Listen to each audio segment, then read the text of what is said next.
Okay, and so to be clear, y'all all see a presentation that says what is 4-H? Okay, awesome.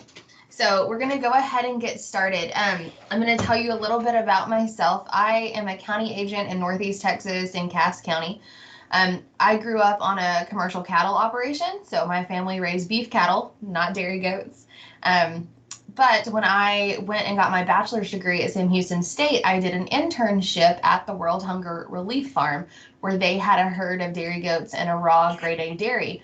And I just became enamored with these cute little producers. So for their size, they really produce. And then the benefits of goat milk too are just, phenomenal to me. And so I personally raise Nigerian dwarf goats. I think that they're pretty great. And I, as someone who is taught ag and who serves as a county extension agent, I see monumental benefits to this project area, especially when it's compared to other probably more popular project areas. So, but I also noticed that we have lots of families that have dairy goats, but their kids don't participate in 4-H. And so I would like to take some steps towards bridging that gap and just expressing why it's important for you to get your kiddo in 4-H. What can that do for you as a family, and what can that do for your kiddo? And that's what we're going to be talking about here today. So 4-H is sponsored by 100 universities across the nation. So it is available in every state. And we work together with FFA, which is this, that organization targets more high school age kids, and it's done through public ISDs.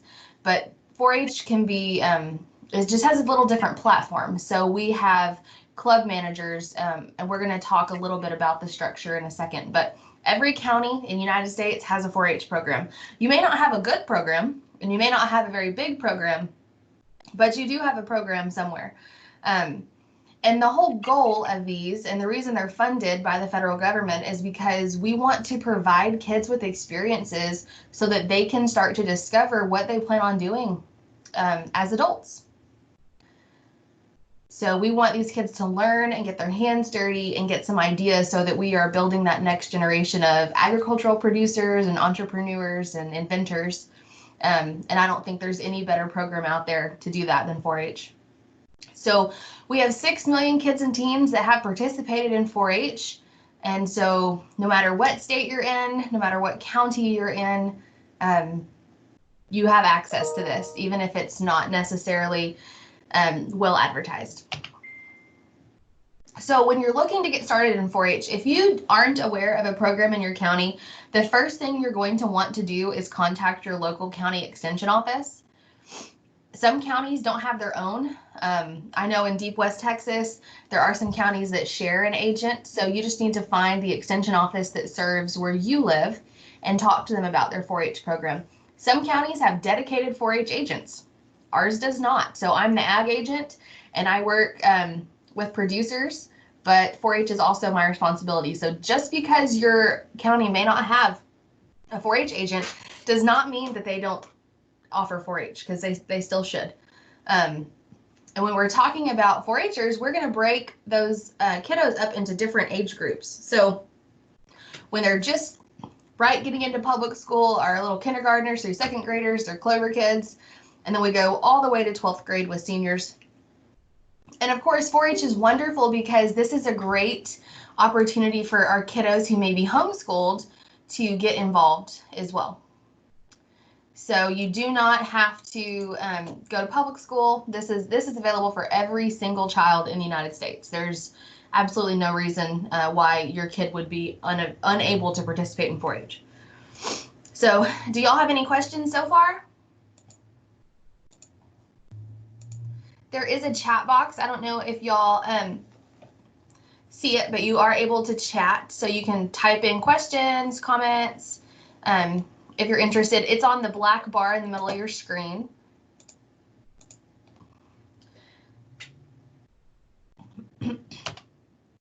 So every county's 4-H is ultimately led by a county extension agent, and that extension agent is employed by the university that sponsors the program in your state. So I work for Texas A&M as an extension agent. And some counties have one club or multiple clubs. So our county specifically, we have about 11 clubs, which is a lot of different groups. And what defines a club is that you have an adult, not an extension agent, but an adult volunteer who has decided, you know what, I want to help and I want to shape and mold some kids and I have some ideas, so I'm going to start a 4-H club. So those club managers are the folks that work hand in hand with the extension agent to organize club meetings, and they're the direct line of communication from their club to the extension agent. So they're really taken off and able to do what they want with their club, which is what's great about 4-H, is that you can kind of do your own thing as long as you're still working with your extension agent. So beyond club managers, we also have project leaders. So your club can be project specific to where every single kid has the same project, whether it's 4-H or beef cattle. And each one of those projects is led by a project leader. So I know in our county, we have one club that has about 60 4-H members in it, but they have about 10 different projects that they do, ranging from archery to forestry. So if you want to offer food science, so you can teach kids about making cheese and food safety, which is a big deal when we're talking about these dairy goat projects. And then you also want them to have that goat project in and of itself. Those are different project areas that you can offer. And you don't have to stick with just one in a club. So in Texas, this may not apply to everyone, but in Texas, we have broken up our projects into 5 different categories. It should be very similar across the nation, but we have 5 big categories, and within each of these, there are many, many projects. So our traditional 4-H projects are going to fall in, ag and livestock, and then our more traditional homemaking type projects will fall into family and community health.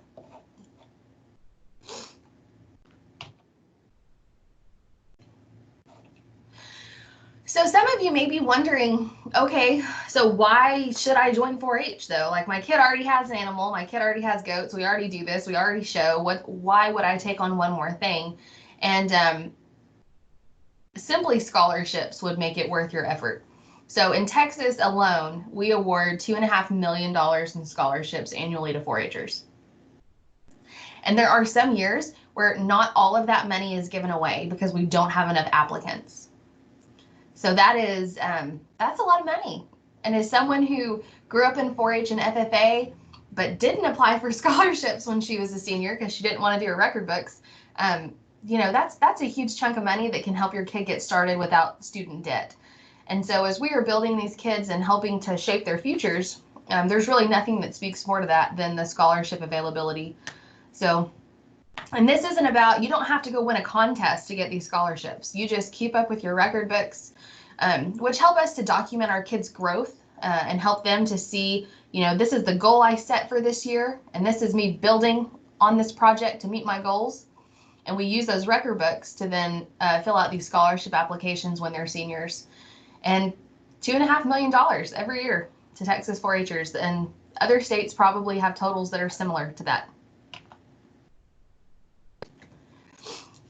Another thing is if you're already doing something, so for example, here in Northeast Texas, football is very important. So there's actually a project area that football fits into. And so you don't necessarily have to take on an entirely separate activity. So if your kid already has dairy goats, there's no reason why we can't then, just check that box, say, yes, we're in 4-H, and then you're able to qualify for all these awards and scholarships. It's also a great way to get these kids connected. So they may not know another child in the world that also likes Saanen dairy goats or Alpines or dairy goats, period. And this is a great opportunity to get these kids plugged in with other kids that share the same interest. The clubs, while they do have an adult club manager, they have a board of youth that actually lead the club. And so we're developing some pretty serious leadership skills in these kiddos. And those are skills that are invaluable. So now I'm going to talk about what the Dairy Goat Project could look like. It's going to fall under the agricultural science project area. So in Texas, when they do record books, the goat project is specifically about meat goats for some reason, and then the Dairy Goat Project falls under ag science.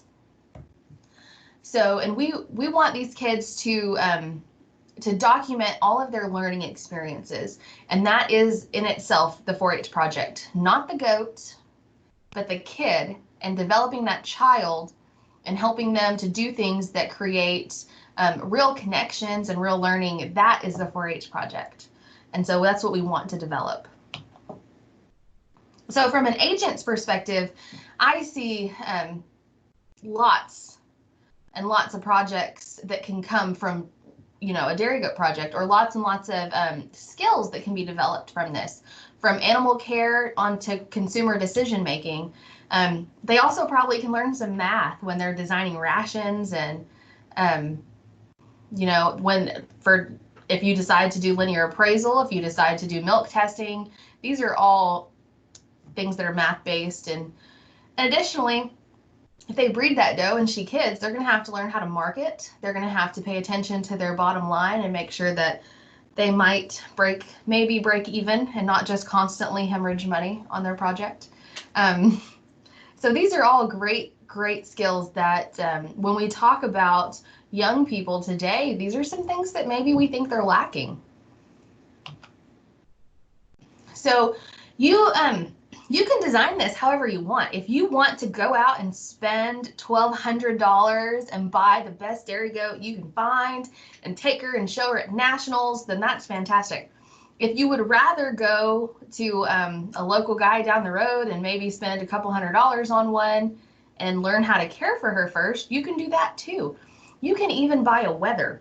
And I know most breeders would be happy to place a wether with you if you wanted to do something productive with him and not just put him on the barbecue. So you can choose an animal that's going to fit what you want to do in your family's budget. So you really have to sit down and decide, what are our goals? Do we want to go on and show and be really competitive? Or do we just want a goat who's going to provide enough milk so that I don't have to run to the grocery store 3 times a week? Or do you want to really, really produce milk and maybe potentially have a dairy or make soap? And when you decide what you'd like to do or what you're comfortable doing, then that's when you can start thinking about what kind of animal to purchase. And of course, I would encourage any youth out there to be involved in American Dairy Goat Association. They have lots of youth programming. But through this association, we can also participate in milk testing, which as a dairy goat producer, I find that data more valuable than anything. I guess my goal would be, I want my tiny little miniature goats to be really great producers, and I want them to have really high butter fat. So I love to use milk testing in my herd. But who doesn't like to show and get to walk in the ring and get ribbons? And linear appraisal is also just phenomenal. So these are all different programs that later on we will talk more about and get more in depth with. But those are all options for you.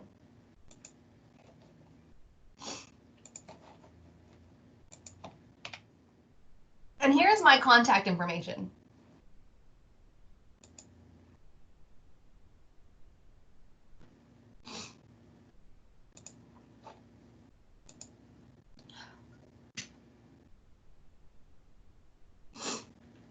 Does anyone have any questions?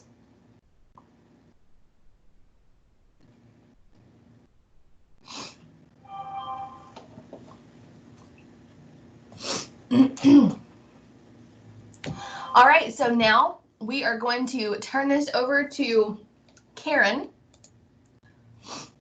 So we're going to hear from Karen Goodchild from Okie Dokie, I hope I said that right, Goats. Did I say it right? Yeah. Okay. My name is, am I getting feedback? I can hear you fine. Okay. My name is Karen Goodchild, and I'm with Okie Dokie Dairy Goats.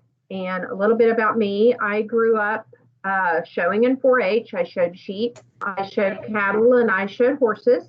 I also did public speaking and had a small stint doing plays, and we went to state level doing that. So it's not just a project animal.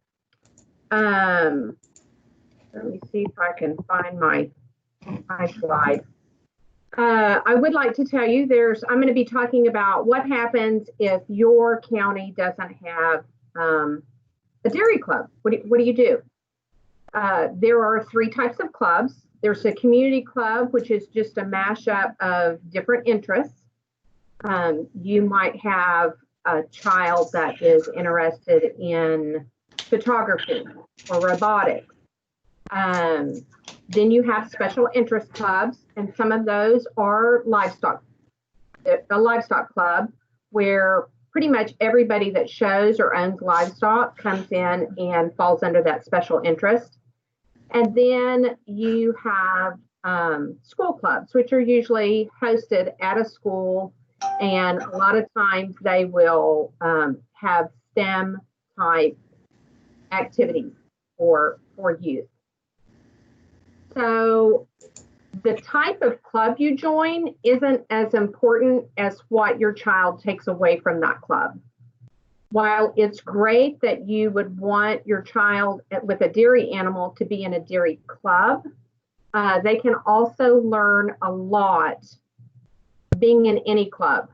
I know my son is in a community club that is made up of homeschoolers, and their interests are photography, food and nutrition, and ag ID or agriculture ID.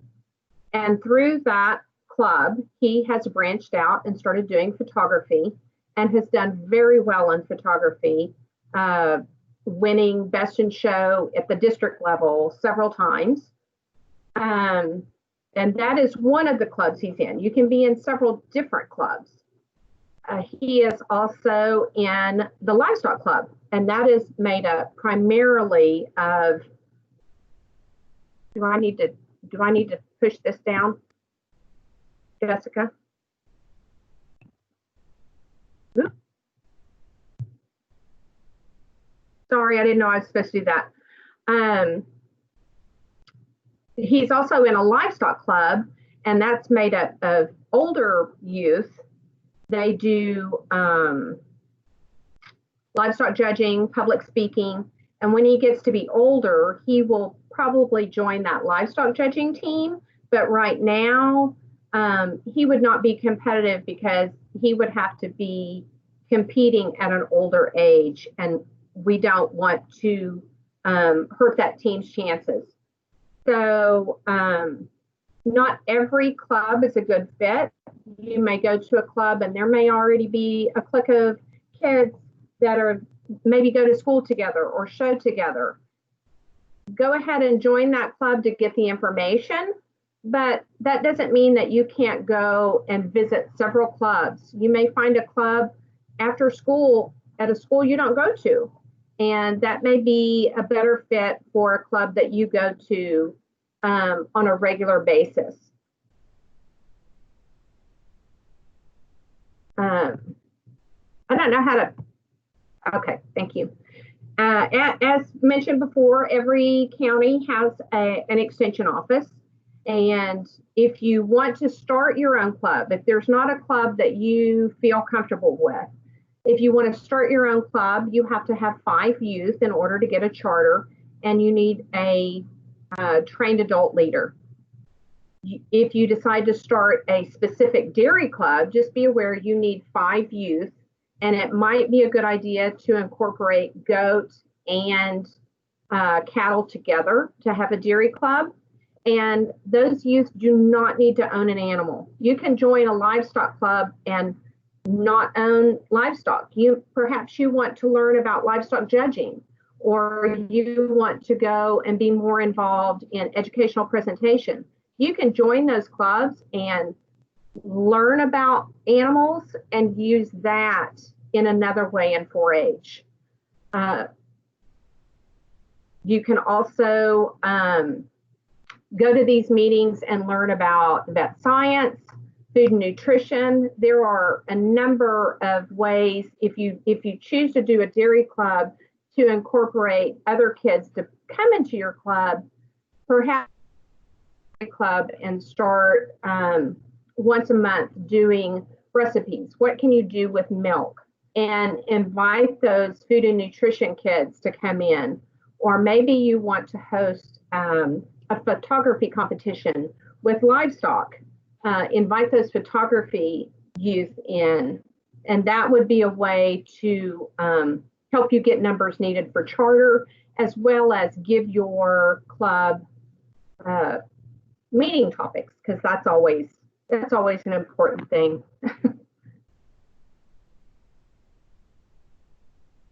I'm trying to. Now, what exactly do you do in a club? It's a way to build friendships. You can mentor others. I know my son uses his dairy goats a lot to take them to schools to teach kids about dairy animals in particular. And he also uses that as community service. He takes them to nursing homes. So that is a dairy goat or livestock club, is you can mentor in your community to teach people about agriculture. Because he is in the homeschool club, he started becoming interested in food and nutrition, and he's learned to make a lot of new things and taken an interest in cooking with milk. This past week, he's learning to make truffles, which is not the healthiest food, but it's certainly very tasty. And dairy goats, if you have that as a project, that doesn't mean that should be your only focus. Our son's record book is filled with photography. It has vet science. Earlier this year, he went to watch Lap AI. So he's learning about artificial insemination. He's learning, he's using his math skills on how to draw up medicines. My goat weighs this much. How much medicine should I give? So he's using those school skills in the 4-H program. And to go along with that, 4-H does have a curriculum at 4-H Mall. If there's something you want to learn about and it's not being taught at a club level, go in and look at 4-H Mall, because they probably have a set of curriculum books. They have one we just purchased not too long ago about small engine repair. As a person on a farm, we really need to know how to maintain our equipment. So again, that's something that would go well with the dairy project. And as mentioned before, keep track of everything so that you can put in your record book. There is a place for what you do by yourself, what you do with your club members, what you do in your county, what you do in your state, and if you can do something nationally. So keeping track of that, especially over years, will help you see how far you've come and help you make goals for the year.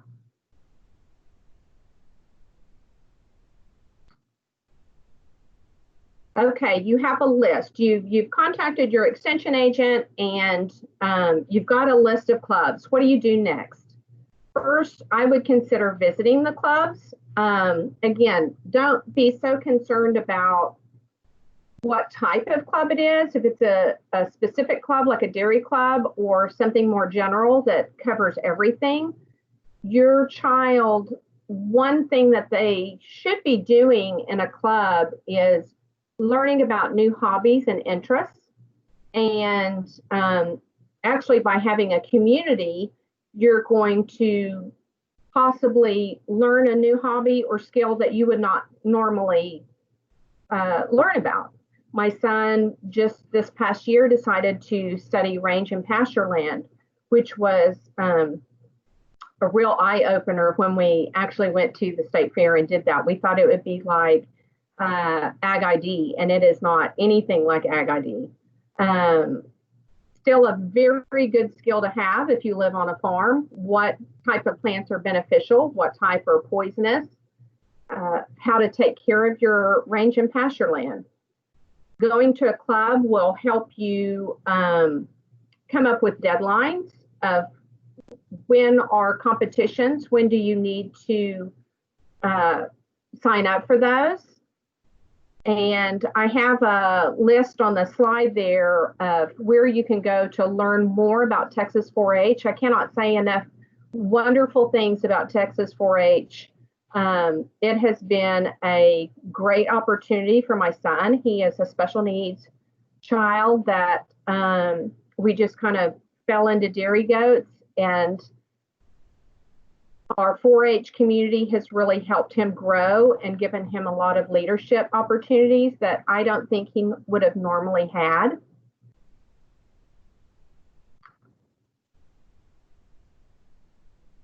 And lastly, just because you have a project animal does not mean that's the only thing you can learn about. 4-H teaches you about leadership. It teaches you about community service. It teaches you how to be a mentor. And any club can welcome you if you have a dairy animal. You could be in a club that only does food nutrition, and because of your dairy animal, you can fit in and hopefully mentor those youth and teach them about dairy, because dairy, to be honest, is doesn't have the most positive publicity right now. So I hope that you take this information. I hope you take this information and choose to become involved in 4-H. Does anybody have any questions?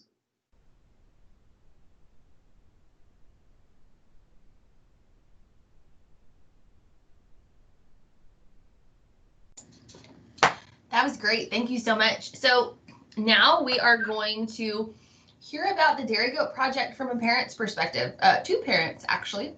So we have Miss Emma Byers, and once again, we'll hear from Miss Karen's perspective as a parent. So I'm gonna mute myself. Y'all make sure to introduce yourselves.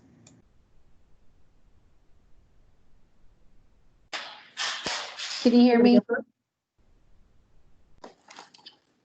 Okay. So if you can hear me, my name is Emma Byers, and we have been in the Dairy Project now for 4 years through 4-H. I have two sons, 16 and 13, and they have done all different aspects of the dairy. Like Karen was saying, there is not a specific project for dairy goats, or maybe it was just I'm sorry. So I have one son that actually does their dairy goat project through agriculture science, which is what they talked about. And then my other son does dairy goats through veterinary science. So they take all the things that they're doing in veterinary science and they apply it to their dairy goats. So that's how we do our dairy goat projects with 4-H. It's been a really great project. I've seen my kids grow in just such a short amount of time because it's such a vast project. It's not just let's condition them for 6 months, we'll take them to the market, and then, you know, they'll get on the terminal truck type of a thing. Like Ryan, my oldest, who's 16, he has raised his girls now for 4 years, which means he raised them from a baby. He has shown them all over the state. He does milk testing. He does all the veterinary things that are involved in it. He's, you know, considered breeding his girls. And then, of course, you know, all the way through having babies and learning how to have to pull kids. And there's just so many skills that he has learned in the project. But also a big thing for him is he is giving back to this area. And that's probably my favorite thing is when we started in our county, there wasn't a whole lot of kids that were doing dairy goats. And now we've done a bunch of outreach type things. We've done a bunch of presentations at Agricultural Field Day and things like that. And so We have gone from basically one family showing dairy goats up into quite a few families now. So it's been really great. But the benefits on the flip side to, other than just learning about your animal and taking care of it and showing and all those things, my kids have learned to become public speakers. They've learned leadership. They go to clubs or events and they show their dairy goats and they talk about them. They teach about them. It's really funny when you start getting to talk to kids about dairy goats because they have not really a great grasp on the whole, why does a goat make milk?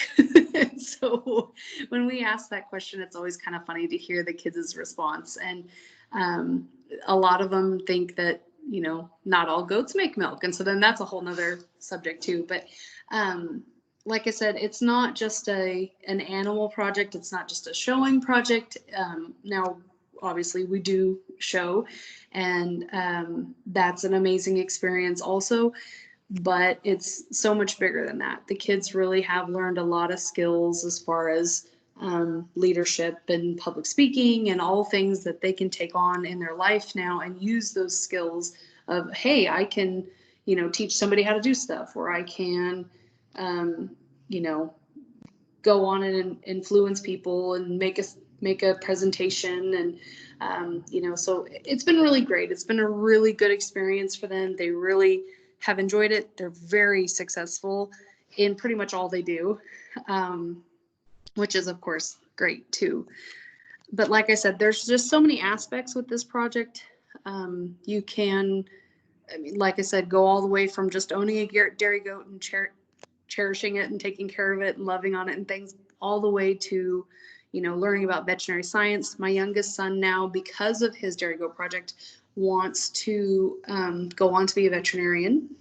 And he's been getting really involved in the breeding aspects of his project. So picking breedings and trying to figure out who's going to produce the best kids, and doing some artificial insemination stuff. And it's just such a vast project area. But is there any kind of questions you guys might have, or any thoughts or ideas?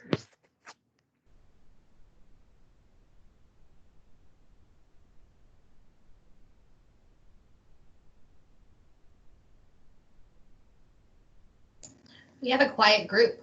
I know. You want me to tell you our story? Yes. Okay. My name is Karen Goodchild, and I have a 11-year-old adopted son.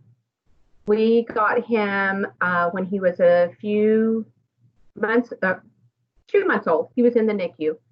And anybody that's familiar with foster care, you need to, you don't have the capabilities to make decisions like you would if you were a biological parent. He had very bad reflux, and we struggled with that when he was about, we tried every formula there was, and when he was about 2, we ended up adopting him, and I was able to experiment with something besides store-bought formula, and I stumbled across goat milk. When he was about 4, we decided to buy 2 junior dairy goats so we could have our own milk. We chose to start with 2 juniors so that basically I could learn how to take care of these animals. He has autism spectrum, a tactile disorder. We have all of the acronyms at our house. But within a couple of weeks of owning dairy goats, he decided to take off the mittens that he wore everywhere and start playing and connecting with these animals. And I cannot say enough good things about the dairy goat community now that we have started showing. They are just so welcoming and understanding of him. And he has just learned so much from 4-H as well. This is the kid that when we adopted him, they told us he might never walk or talk. And now he is basically we have a different set of parameters than most people. We use dairy goats. While everybody likes to win,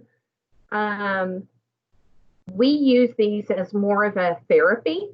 You have to, when you go in the show ring, you have to follow directions. You have to listen to what the judge says. You have to look someone in the eye when they ask you a question and respond back. And he uses all of those things in the show ring. In addition, he has decided to do educational presentation, and that is something he's going to talk about in a little bit, but he also does educational presentation, public speaking. He probably knows more about dairy goat anatomy than I do. So from my perspective, dairy goats has been a way for our son to connect with a group of people, connect with animals, and I don't know what his life would have been like had we not been involved with dairy goats. I can't say enough about dairy goats, and we have just been phenomenally lucky with the 4-H clubs we've been involved with on nurturing his talents and his interest, and to be successful in that. And unlike Emma, we are still learning our way. He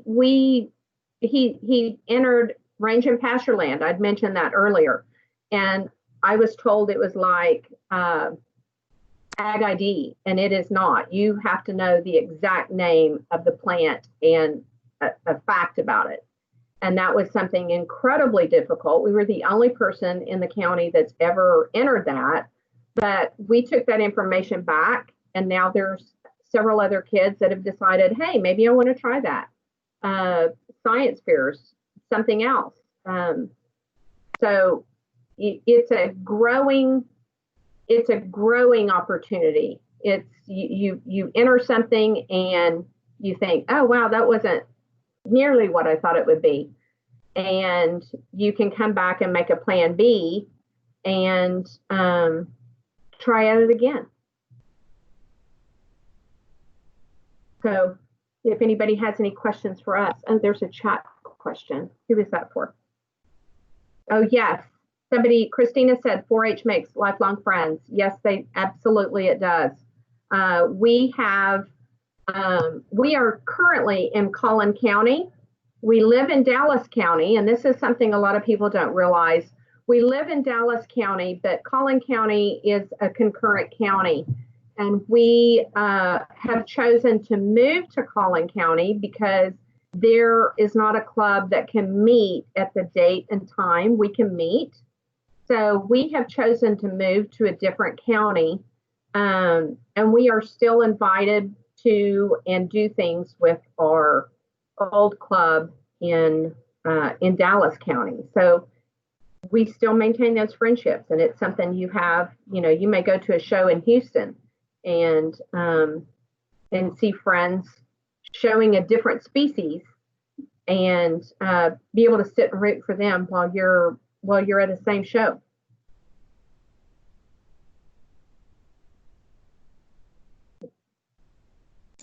If anybody has any questions.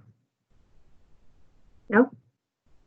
All right, so now we get to hear from the youth perspective, which I'm pretty excited about. We have another youth speaker. So we have Paul, who's going to give us a junior perspective. Wait, is he intermediate or junior? He is 11. He is a junior right now. He's going to be a intermediate next year. Awesome. And then we also have Ryan down, but he got called into work. So he may make it, he may not. But we are planning on having additional sessions to dig a little deeper into some of the programs involved. So if he can't make it today, I'm sure we'll catch him at another one. But now we're going to hear from Mr. Paul.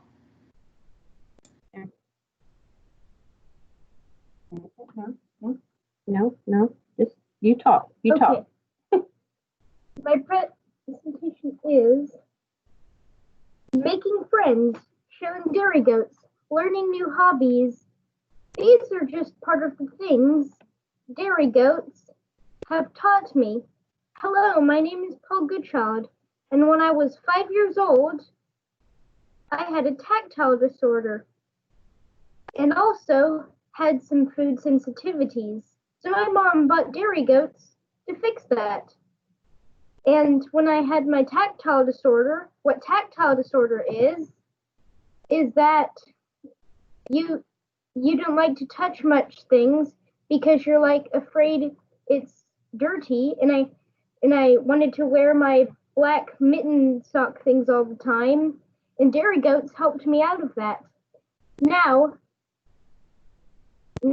I have a herd, and I pet and play with my new friends and educate others about agriculture. We also go to many shows, and my favorite part about going to those shows is making friends from all over America. The subjects I'm going to talk to you about today are photography, public speaking, vet science, showing, like I just mentioned, ed presentation, and public speaking. I'm sorry if I already mentioned that. In photography, there are many categories, but in the domesticated animal category, we use our goats mostly. And most of the time, our pictures are famous. They have been on 4-H postcards and 4-H calendars. Our dairy goat pictures have been seen nationwide in 4-H, and we like to take pictures a lot. So in educational presentations and public speaking, the difference between those two is that in educational presentations, you can have 2 or more props. And in public speaking, you can't have any props or else you're disqualified. In educational presentations, we sometimes use boards to showcase our presentation, and we even bring our live animal dairy goats as props too to educate others. In public speaking, this is one of the presentations I'm teaching you about right now, and that is the difference between educational presentations and public speaking. In vet science, this is something new we've learned, but before we started vet science, we looked at something called LAP AI, or laparoscopic artificial insemination, or laparoscopic artificial insemination in the insemination building, as you can see here. Now that we've started vet science, we learn about goat vet science, hence the name, and we are learning about anti-muscular shots and shots at an angle, subcutaneous shots, and intravenous shots.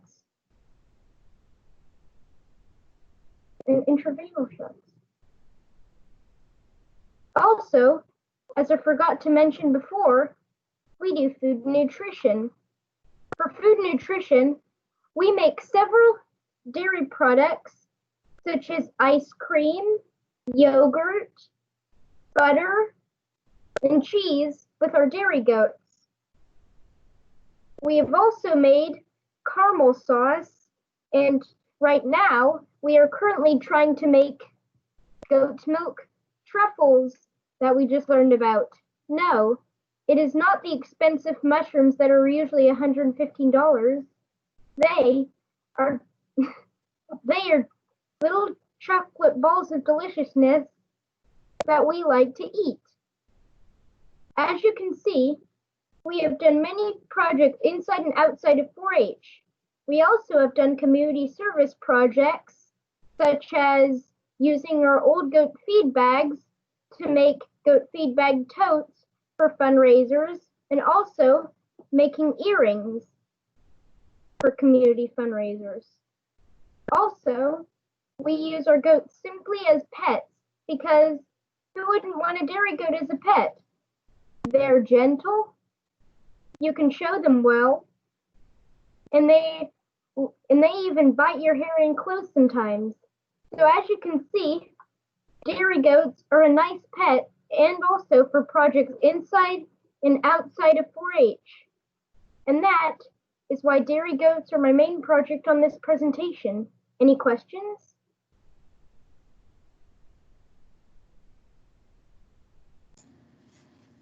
That was a really good presentation, Paul.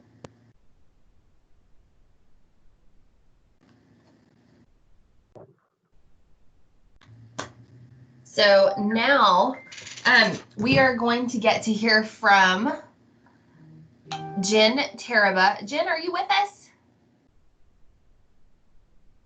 We can't hear you.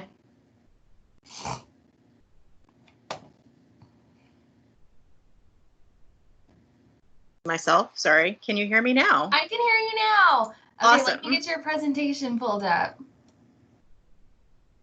Oh, I have like 112 open, I think, so that makes it hard to find. I feel that pain.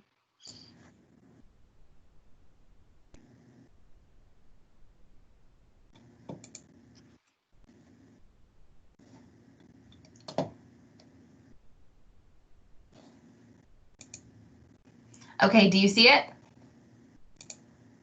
Not yet. Okay.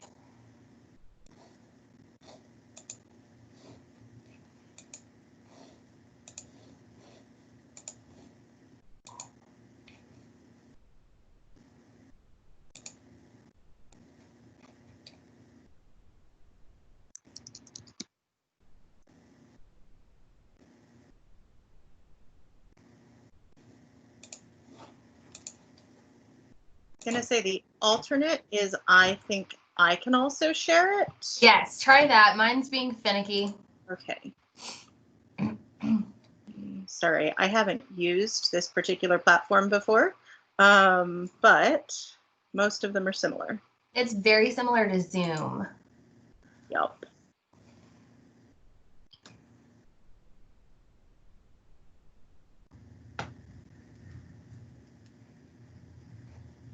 Can you guys see that? Yes. Awesome. Okay, let me get into actual present mode maybe. Okay, so hi everyone, I'm Jen Taraba. I'm a dairy goat judge here with the American Dairy Goat Association. And although that's not my capacity today, I had seen a request to get involved in some like online youth education and things like that having to do with dairy goats. So I was asked to talk a little bit about selecting a dairy goat or selecting a dairy goat project, how to go about that. There's a lot of information on here, and I'm sure that Jesse can put you in touch with me if you would like the printed handout that goes along with this. But considerations when choosing a goat. So you've decided, hey, I think I want to do dairy goats. What should I do next? So the first thing that you have to decide is what breed of goat you want to raise and own. And sometimes this is actually the hardest choice to make, and other people right away know, you know what, I really want to go with Nubians, or I really want to go with La Manchas. So my suggestion is always to go visit several places if need be with different breeds. So a local goat show, your fair, hopefully Texas gets to have shows this year, large commercial goat dairies, places like that. What attracts your eye? Which goats do you like gravitate towards? Just like some people like Chihuahuas as pets and other people like Great Danes as pets, the same thing kind of happens with goats. And then once you've narrowed it down to the first couple of breeds that you were attracted to, maybe research it, because maybe for your area or for your family, one has an advantage over another. If your family is like, I don't know if I really would be able to use 3, 5, 7 gallons of milk from 2 or 3 goats, Saanens may not be your first choice. You might look at something smaller like a Nigerian dwarf. Maybe you're not fond of like always the same color pattern, or for some people, if they're doing kind of an urban farming situation, noise is a factor, and some of our breeds tend to be more vocal than others. Okay, then comes the reality check piece, and you have to check yourself after you think you've narrowed it down to your like top choices. So popular breeds. If you choose a really popular breed, you're going to have more competition at shows. That's not necessarily a bad thing. It makes it easier to find a mentor and also to network with other breeders in your area. Many breeders also offer like in the driveway sire service. And if you select a breed that's pretty popular in your area, you may be able to lease a buck. You may be able to find a breeder in the area who's willing to let you use one of their bucks for sire service. So at least initially, you don't have to make that investment into a male. I call them the rare breeds. They're not, they're just less popular.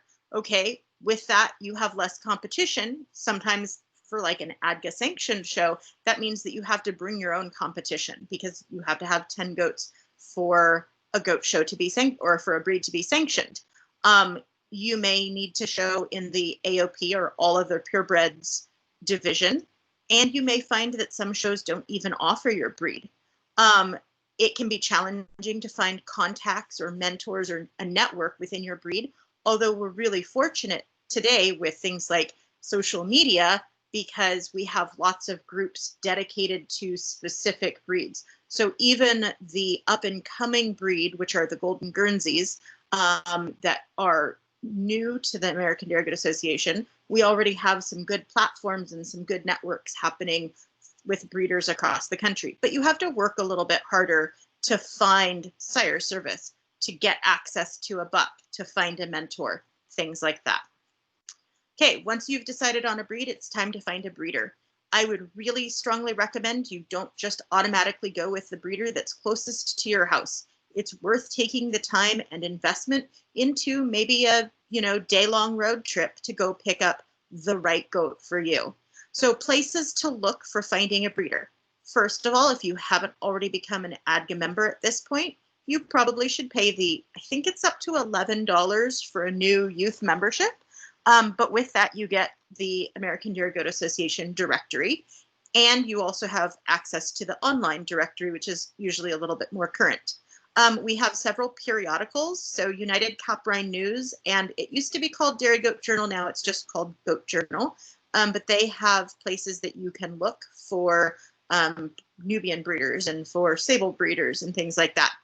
Go online, find the Breed Club. They often advertise their members advertise their herds through the breed clubs, and then ask for recommendations with others who have experience. Your dairy goat leader, an extension agent, someone that you've talked to in the process of narrowing down your decision. There are lots of herd websites to go look at, and then of course always social media. Once you've found the breeder, some things that you may want to do your homework on. Do other goat folk know this person? Do they have a reputation? Good, bad, both? Otherwise, whatever that might look like. Go and look at their website. Find out what genetic lines or genetic families this person is working with, because not all genetics cross well. Look at their breeding philosophy, their herd history and herd health.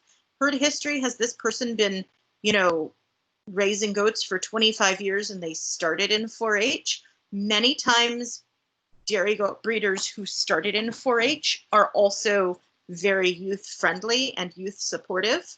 And so you might have a built-in mentor with that. It's important to look at things like herd health and make sure that their herd health plans and your herd health plans look pretty similar, so that you know that you're getting an animal that will fit onto your property correctly. And then of course, there's the money side. What is a deposit? How do you make a reservation on a kid, or do they have milkers for sale? Things like that. You can also look at just genetics of your breed in general using ADGA genetics. I'm going to skip the reading pedigrees. We can come back to this at some point in the future.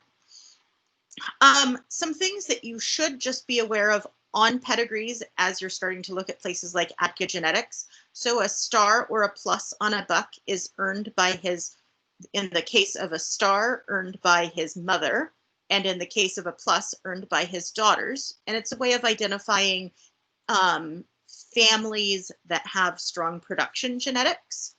SG, or superior genetics, represents the top 15% of the breed. So if you see animals in a pedigree that say SG so-and-so, it means that they've earned that superior genetics designation. Similar with elite, except then we're talking 5% based on production for does, top 15% for bucks. PTI and PTA are number indicators of looking at both conformation as well as production to help identify the potential for like strong genetics. And so positive numbers for those are better than negative numbers for those. You can also see things like linear appraisal scores, which I think we're going to talk a little bit about in a later workshop, and then lactation records that are on file with the Dairy Goat Association. Herd health. So I talked about this 2 slides ago, but things to ask. What is the CAE status of the herd, or what prevention protocols do they utilize? You don't necessarily have to purchase animals that are from a CAE negative herd, but if they aren't CAE negative, CAE is a viral illness. If the herd isn't CAE negative, they should be using prevention protocols so that you know that you're purchasing hopefully a CAE negative animal. CL, caseous lymphadenitis, it causes abscesses, same thing. Are they using a prevention program? Is it present in their herd? You can use a vaccine, but those are all things that you need to know. Test results of other diseases of concern, things like Johne's, Mycoplasma, Q fever, brucellosis, and tuberculosis. Also just basics, things like what vaccines do they provide? What kind of parasite control? And then prices and reservations. You need to be budgeting, thinking about if you're starting with a quality animal, how much do you have to spend? Do they have something within that price range? I will just straight up say, you know, it's better not to go to a breeder and go, can you give me a goat for, you know, half of the price that you're advertising, but rather, you know, work at budgeting for that animal because you get what you pay for, and it's better to spend a little bit more and start with a higher level than to automatically try to, you know, get something less expensive. Most breeders will take reservations with a deposit on specific animals, may offer a second choice. Some use a first come, first serve reservation system. That's the most common with adult animals if you're looking to start with something other than, you know, a 3-month or younger goat kid. Ideally, don't buy an animal sight unseen. Please go and visit the farm or ranch where you are choosing your animal from. You don't necessarily have to see the animal that you have the reservation on, but it helps to have an idea of how were those goats managed and how, you know, how does this person run their operation to help you get off to the right foot with your own animal.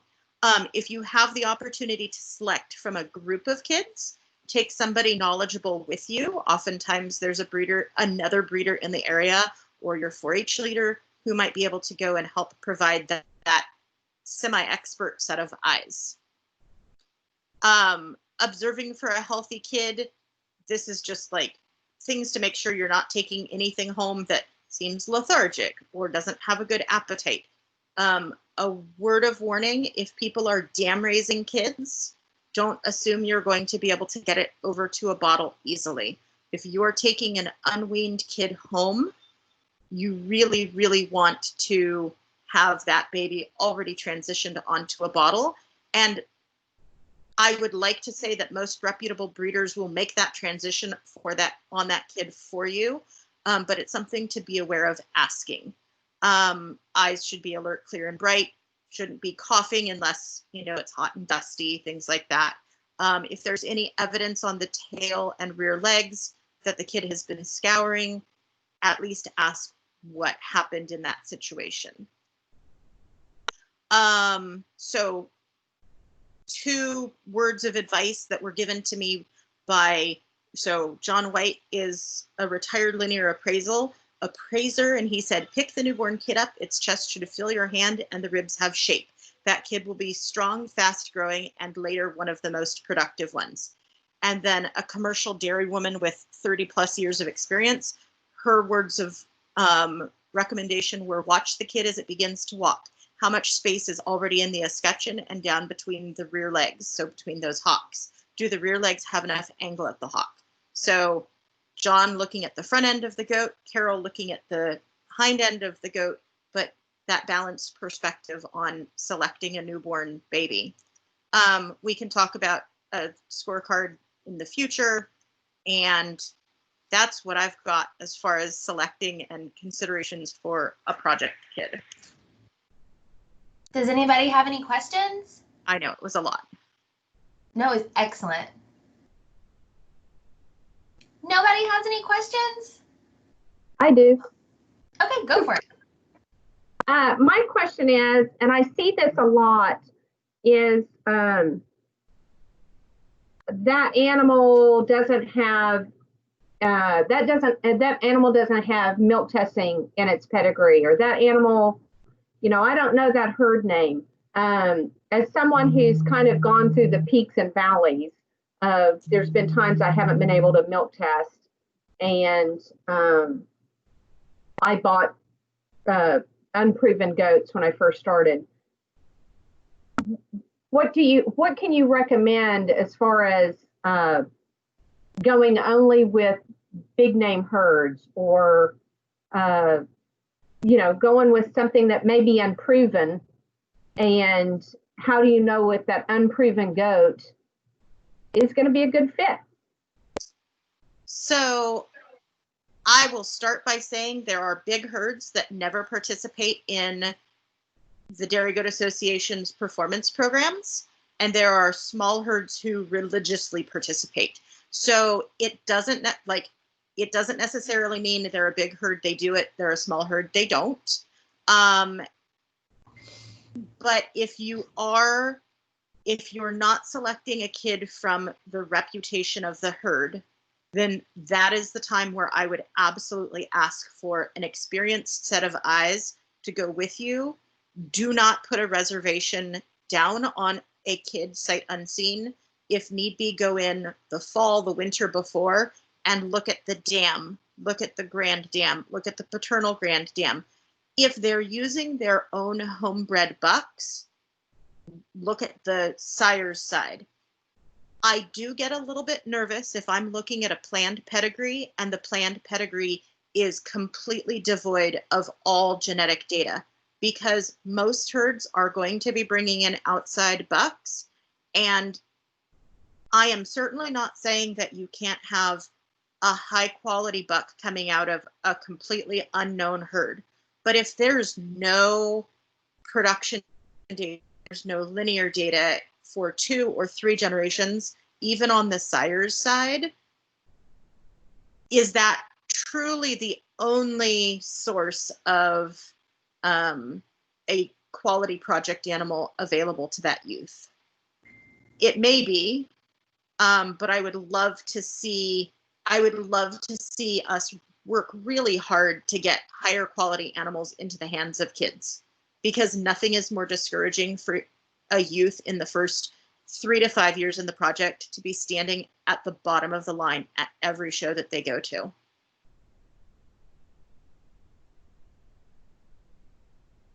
Did that kind of answer the question?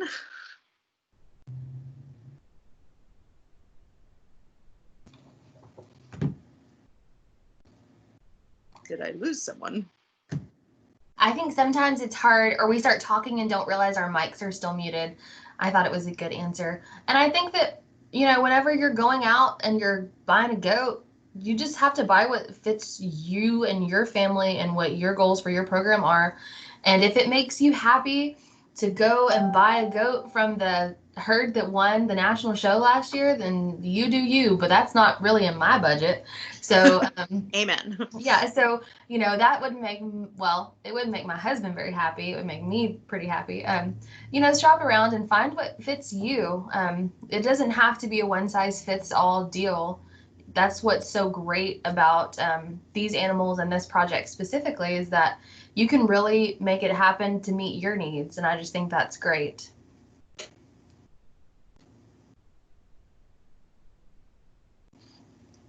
Any other questions? All right. Well, I guess we don't have any more questions. Thank you so much to our speakers. Emma, did Ryan make it?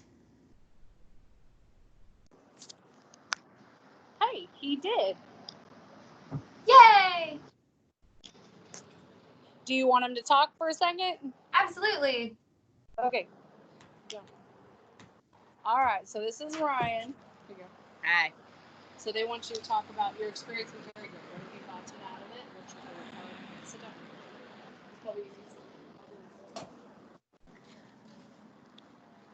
All right, so I started Dairy Goats in 2016. I got my first Dairy Goat from Scott Horner and Prairie View A&M. After that, I had with that I had a contract I had to breed and show her and donate a kid. At the time, it was donate a kid back to the program, but they changed that to donate to just another 4-H member. Then pretty much we went downhill from there. We have now probably 50-ish. We bred like 30 this year. So we have a lot of babies. Dairy goats are definitely probably the best animals you're ever going to have or ever will have or ever. They're smart, they're funny, they're dorky, they're pretty much everything that you want a pet to be. And then once you get to know them, they become way more than a pet. They're I don't say this without kind of sounding ridiculous, but they become a family member. I mean, sorry, we're in traffic. The Alpine that I received from Mr. Horner is everything to me. She's pretty much my whole world. I don't know what to do if anything happened to her. And that's the best part about the Dairy Goats is you show them and you keep them and you love them and you raise them and you do all these things with them, and then you get to do it again with their babies. So I mean, you're basically raising your own little family before you raise your own little family. I mean, so they're definitely way better than the markets, because then you get to keep them and love them and show them some more and show their babies and all of that. My Alpine from Mr. Horner had a doe this year, and now I get to do the same thing that I did with her mom to her this year or next year, whenever. I mean, it's definitely a bonus and an upside to dairy goats than it is to meat goats. And meat market lambs or pigs or anything. You get to keep it forever and ever. So that's huh? No. That's what I enjoy most about dairy goats is you keep going. Here you go. Okay. He's a boy. He's quick and to the point. I just think it's phenomenal how, I mean, if you're not sold on 4-H, look at these two 4-Hers that just spoke. I'm blown away every time I hear any of these kids speak. And Ryan just, spoke off the cuff. He wasn't afraid. He jumped right in with both feet. And I mean, what a skill to have developed. So if you're not sure about 4-H, I think that's a good selling point for me anyway. Sure. 4-H has been such a huge blessing to us. I mean, like everyone else said, it's not only friendship, but it's support. We had an amazing agent here in Hamilton County. I know all the counties have really great agents, and they really are there to help. So if there's ever something that you need help with, or you have questions with, or maybe you can't find a breeder in your area, those agents should be able to help you. And if they don't know, they usually can know somebody who does, and that it's been amazing.